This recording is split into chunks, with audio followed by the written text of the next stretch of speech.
The end of my life. Who is this my? Who is this my that thinks it has an end to its life?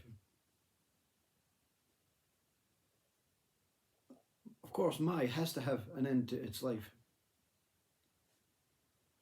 Because my is a version of I, which is a version of me, which is a version of person, which is a version of separate from Father, Son,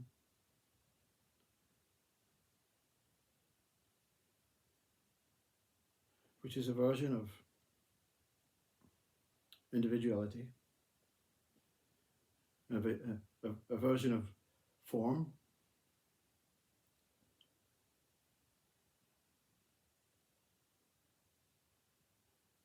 can life end? You see? My life, personal life. Life in itself, no beginning, no end. So is this am I appearing as a permanent, a temporary, apparent, beginning and end product to life? And that's what humans have discovered. That's what this body is. It has no end, this body, because it returns to the earth. It returns to that what gave it life, the food, the nutrients, the oxygens, all the energies, all the stuff. The mind, it dissolves. Because you know, mind knows, ego knows, that there is no such thing as death when it dies. You see that?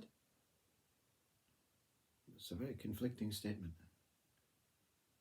It sees that there is no end to its death when it dies.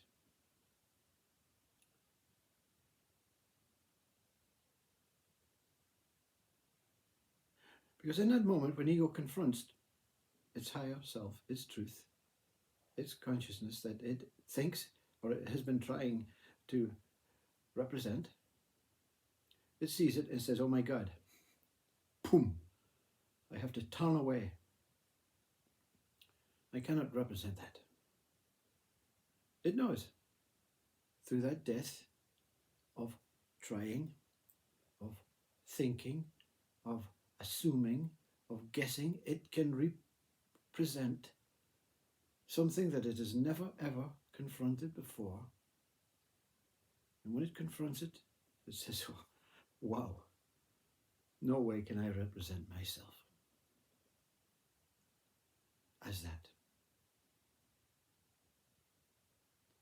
And we believe that we are this ego, that we cannot represent ourselves as what that is, that truth, that I is, that truth that one is.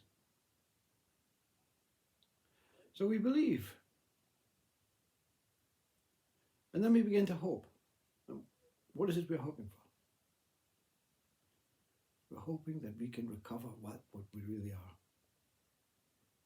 We're not hoping for a peaceful end, a heavenly end.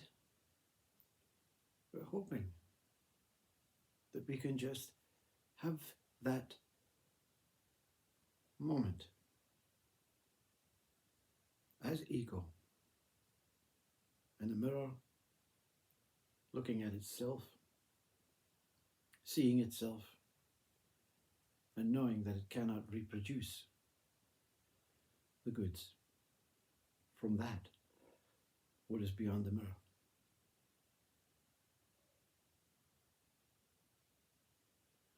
When your ego dies, your I dies, your me dies, your person dies, your ideas, your concepts, your history, your stuff, your needs, your desires, your attachments, your associations die. But they don't die. Like the tree, if you chop the tree down, Or you can cut off all the branches first, and the tree will still sprout new branches. You can cut the tree down, and the roots will come through to create a new tree. Nothing, not even the ego can die, you see. That statement, I die before I die, is the ego dying. The experience of what's going to happen when this body and mind goes. And you realize that when this body and mind goes, nothing changes. Nothing changes in life, but everything changes in what you have been believing, hoping, needing, desiring, persevering for.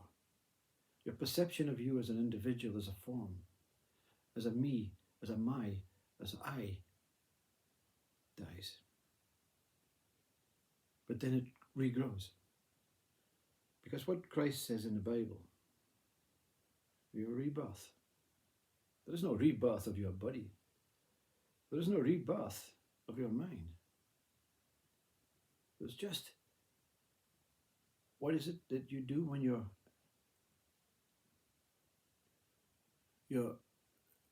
emails come in that you don't want to keep, you delete. But they're still in the hard drive.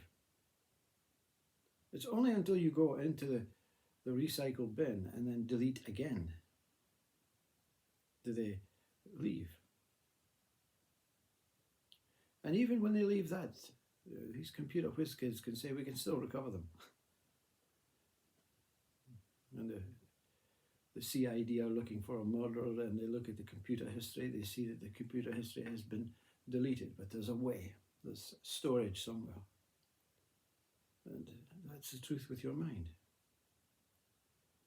The fear of dying is just a fear of dying. It's a fear of losing your information. It's a fear of losing your history, your CV, your relationships with every experience. But they fade, you see, because when the ego apparently dies, it appears to end. And you think you're going to be amnesia for the rest of your life. You're going to walk about like that tree, like that vegetable. But the ego ends. But it doesn't end. It simply transcends. Some of it is sifted away into that storage where it's not really relevant until the CID are looking for it. Some are in the recycle bin. And the basics, they remain. So when someone shouts your name, you know that's not you they're shouting on, the real you. They know it's a name. They know you're shouting on a name. And the name identifies with me, this ego, this I. And I say, oh well, out of courtesy, I has to respond. And you use your ego in that basic way of communicating. But within, in that space where there's countless space for it to be refilled, if needed, if you want to be try and overcome your original state again, if you want to uncover yourself again, if you want to feel as if you want to be part of this world again, you can recreate some entrepreneurship. Okay, I've had enough of this enlightenment. You need to go. Spirit go. Just like the ego. I want the spirit to go now. It's too late. If you've truly, truly seen through ego, seen through mind, seen through I, seen through the veil, the masquerade, that covering, you cannot recover the veil in its full potency. So you're kind of sub-free. You're truly free when the body eventually stops to fade. There's no life review, no judgment, no pain. You just slip out and straight back in to that what we all are as this consciousness, this essence of God, this love. So there's no more traumas to deal with when watching the ego die again, watching everything die in front of you, and everyone is tending to your body, stroking it, crying over it, and you're still trying to get through, trying to find what went wrong. Where are you going? Who am I? It goes on, you see. You can discover who am I as a living body, as a living mind. Or you can do it on the way out. Or you can do it on the way in again. Because there's no end, no beginning. There is only life. And life is unfolding in every which way it can. It does not value itself the way the mind values itself. Life is pure. It doesn't have to make any valuations. It doesn't have to make any judgments on itself. It doesn't have to make any measurements. It just truly is. Life just truly is.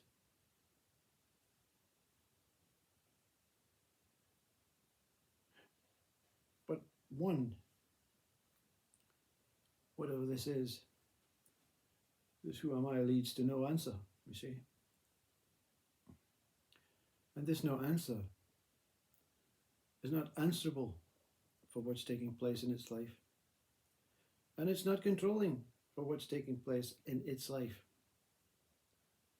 It is just living as life, as a product of this consciousness. Consciousness really is life. When life is seen as the most precious, the most pure, the most ongoing, the most infinite, the most loving. Consciousness doesn't have to look or seek for anything other than just being itself. Can I be myself? That's what ego is shouting out. I want to be like you, says ego, the one that I serve within. But I can't, and I'm sorry. So I have to surrender and give up. And when we part on this body and mind, what we call parting, it's going to be a very easy farewell.